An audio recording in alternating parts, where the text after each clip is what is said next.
Hey you!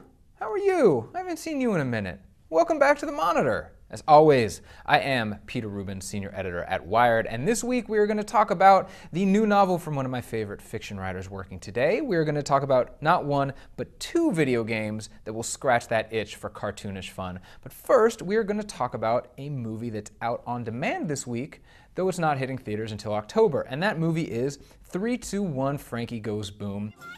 That is not just something I'm saying, that is the actual title of the movie that is not out in theaters until October, but is available this week on video on demand and on iTunes for rental only.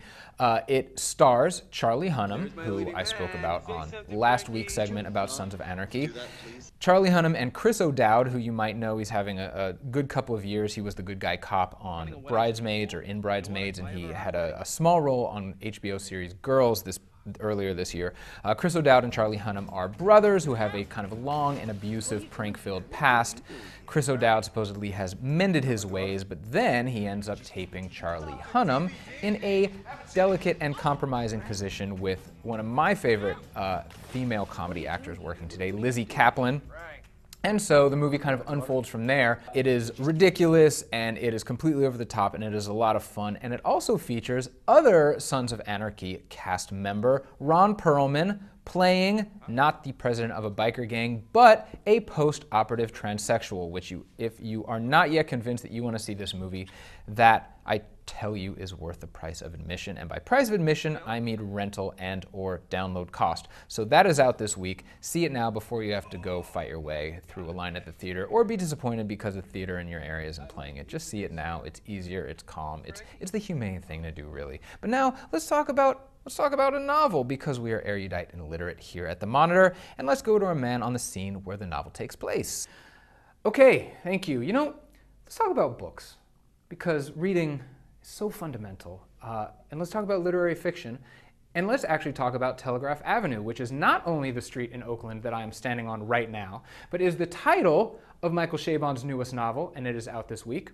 Michael Chabon, who you may know from Wonder Boys, or The Amazing Adventures of Cavalier and Clay, or The Yiddish Policeman's Union, is one of my favorite novelists writing today, and this is his newest book. It takes place, yes, in Oakland. It all is centered in the year 2004, but there's a real feel of earlier times in Oakland that lead up to this through the 70s and 80s and 90s. It is the story, nominally, superficially, of a couple of men who are friends and work at a record store together, and that mom and pop shop is kind of being threatened by a larger company that wants to come in and buy it up, and then those men's wives also kind of have a business together and are friends in their own right, and that is the jumping off point for one of those meandering interpersonal, really chock full of character and interaction and wonderful interpersonal insight that Chabon does oh so well. It's kind of not unlike the Oakland version of Jonathan Letham's Fortress of Solitude, though set in a different time period, which is one of my favorite books of the past 10, 15 years, and I can't recommend Telegraph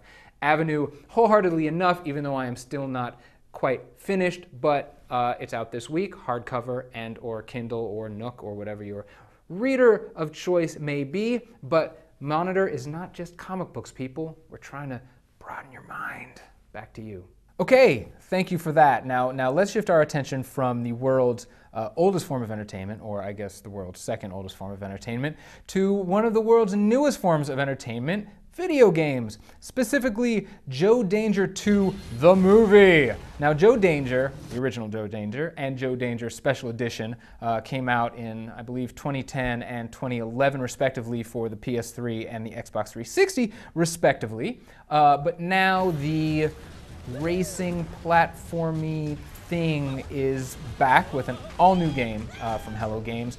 This time around, rather than just being a motorcycle driving stuntman who has to navigate obstacle course after obstacle course, you, as the titular Joe Danger stuntman, have become the stuntman on a huge action movie. So the story mode is actually built of scenes that you have to play through. So it's not just motorcycles. You are also on skis. You are also on a unicycle. You are also, there's monster truck. You are dealing with creatures and dinosaurs, and it is huge.